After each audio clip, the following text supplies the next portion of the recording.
નમસ્કાર શિક્ષક મિત્રો.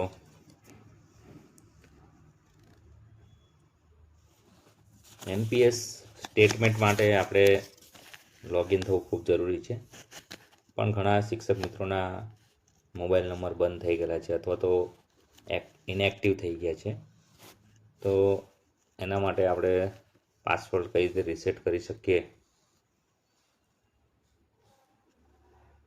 મોબાઈલ નંબર તમારો જો અપડેટ હશે તો તમે જનરેટ ઓટીપી કરી અને પછી પાસવર્ડ ચેન્જ કરી અને સ્ટેટમેન્ટ કાઢી શકશો. પણ જેના મોબાઈલ નંબર બંધ છે તો તેના માટે એક પદ્ધતિ છે જે આપણે જોઈએ, પણ તેમાં જો થઈ જશે તો 1-2 દિવસમાં પણ થઈ જશે અને વાર લાગશે તો એમાં 15 દિવસ, મહિનો પણ નીકળી જાય.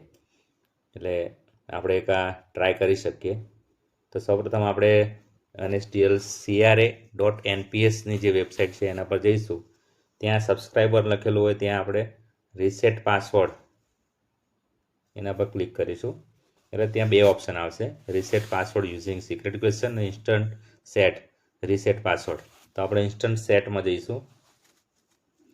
એટલે તમારી સામે આ રીતનું એક ઓપ્શન આવશે, મેનુ આવશે. એમાં 2 ઓપ્શન છે, નોડલ ઓફિસ અને જનરેટ ઓટીપી. જો આપનો મોબાઈલ નંબર અપડેટ હશે તો જનરેટ ઓટીપી કરીને તમે પાસવર્ડ ચેન્જ કરી શકશો. એમાં તમારા મોબાઈલ પર ઓટીપી આવશે. અને જો મોબાઈલ નંબર અપડેટ નથી તો નોડલ ઓફિસ જે છે એમાં આપણે ક્લિક કરીશું. ત્યારબાદ નીચે જે વિગતો છે એ વિગતો આપણે બધી ભરવાની છે. તો અહીંયા સૌપ્રથમ આપણે પ્રાન નંબર નાખવાનો છે.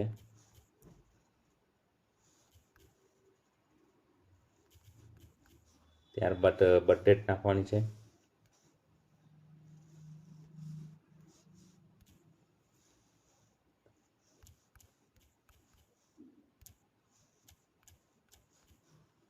ત્યારબાદ સબમિટ આપીશું. સબમિટ આપ્યા બાદ આપણે અહીંયા જોઈએ છીએ કે આપણો પાન નંબર ડેટ આપણને બતાવશે. જો સાચી હોય તો કન્ફર્મ કરીશું.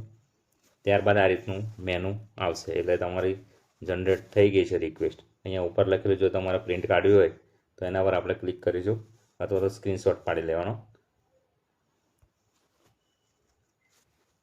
કોમ્પ્યુટરમાં કરશો તો અહીંયા તમે એની પ્રિન્ટ કાઢી શકશો.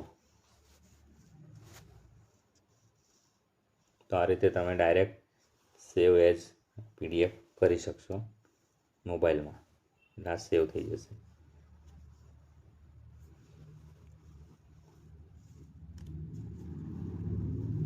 તો આ રીતે આપણે એક રિક્વેસ્ટ કરી શકીએ. જો આની અંદર જો નોડલ ઓફિસ દ્વારા તમારે આ જમા કરાવવાની જરૂર નથી, પણ નોડલ ઓફિસ દ્વારા જો રિપ્લાય આવશે તો તરત જ તમારો 2 દિવસમાં પાસવર્ડ રીસેટ થશે અને પછી તમે લોગિન થઈ 2-3 દિવસ પછી તમારે ચેક કરવાનું અને જો લોગિન થવાશે તો લોગિન થઈને પછી તમે તમારો મોબાઈલ નંબર અને ઈમેલ એડ્રેસ તમે અપડેટ કરી શકશો.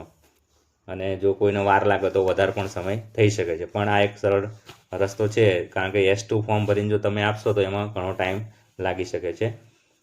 તો આ રીતે આપણે પાસવર્ડ રીસેટ કરી શકીએ છીએ. આભાર.